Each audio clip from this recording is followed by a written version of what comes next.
দীর্ঘ ৯ বছর পর আজ ভারত থেকে দেশে ফিরলেন বিএনপির স্থায়ী কমিটির সদস্য সালাহউদ্দিন আহমেদ। এয়ার ইন্ডিয়ার ফ্লাইটে দুপুরে ঢাকায় ফিরে জিয়ার মাজারে তিনি বলেন, দেশে কর্তৃত্ববাদের কোনো জায়গা হবে না। ছাত্র জনতার নজিরবিহীন রক্তদানের বিনিময়ে পাওয়া বিজয়কে অর্থবহ করতে সবাইকে ঐক্যবদ্ধ থাকার আহ্বান জানান তিনি। এদিকে শেখ হাসিনার পুত্র সজীব ওয়াজেদ জয় বিদেশ থেকে আবল তাবল বক্তব্য রাখছেন মন্তব্য করে বিএনপির সিনিয়র যুগ্ম মহাসচিব রুহুল কবির রিজভী বলেছেন যে গোটা দেশকে অস্থিতিশীল করতে পতিত মহল ষড়যন্ত্র চালাচ্ছে। রাজধানীতে আলাদা অনুষ্ঠানে এসব কথা বলেন তারা। আব্দুল আহাদের প্রতিবেদন। দীর্ঘ ৯ বছর পর ভারত থেকে দেশে ফিরেছেন বিএনপির স্থায়ী কমিটির সদস্য সালাউদ্দিন আহমেদ। ঢাকায় ফিরে রাজধানীর চন্দ্রিমা উদ্যানে দলের প্রতিষ্ঠাতা জিয়াউর রহমানের মাজারে শ্রদ্ধা নিবেদন করেন তিনি। শ্রদ্ধা নিবেদন শেষে সবাইকে দেশ বিদেশের ষড়যন্ত্র থেকে সজাগ থাকার আহ্বান জানান তিনি। বলেন, দেশের আইন শৃঙ্খলা স্বাভাবিক রাখতে সবাইকে ঐক্যবদ্ধভাবে কাজ করতে হবে। আমরা বহিঃশত্রুর আক্রমণ থেকে এই দেশকে রক্ষা করব ইনশাআল্লাহ। আভ্যন্তরীণ ষড়যন্ত্রকারীদের কাছ থেকে যাতে এই রাষ্ট্র হেফাজত থাকে সেজন্য আমাদের সতর্ক থাকতে হবে।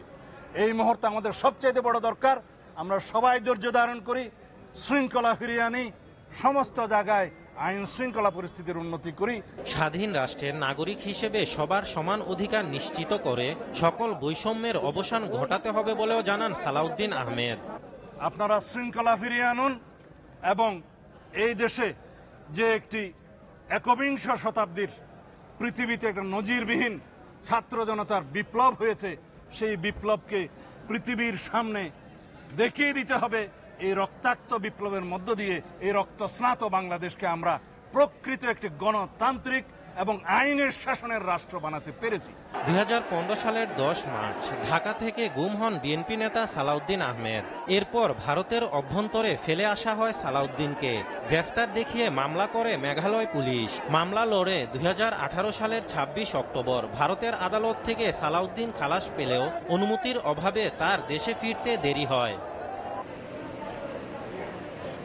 এদিকে ঢাকা মেডিকেল কলেজ হাসপাতালে কোটা আন্দোলনে আহতদের দেখতে যান বিএনপির সিনিয়র যুগ্ম মহাসচিব অ্যাডভোকেট রুহুল কবির রিজভী।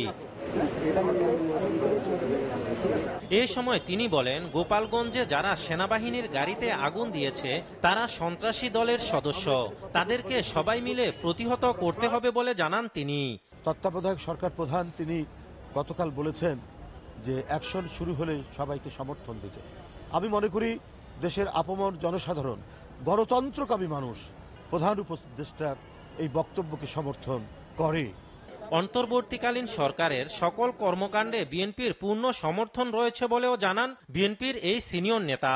পরিকল্পিতভাবে গোটা দেশকে অস্থিতিশীল করার জন্য একটা চক্রান্তকারী মহল, তাদেরকে হয়তো কোথাও থেকে মদতও দিতে পারে, তারা অস্থিতিশীল করার জন্য চেষ্টা করছে। উনি বলেছিলেন না যে আমার মা আর রাজনীতি করবেন না, আবার কয়েকদিন পর বললেন যে না, তার মা রাজনীতি করবে, তিনি পদত্যাগ করেননি।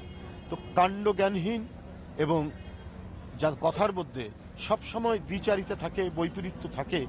আব্দুল আহাদ, এসএ টিভি, ঢাকা।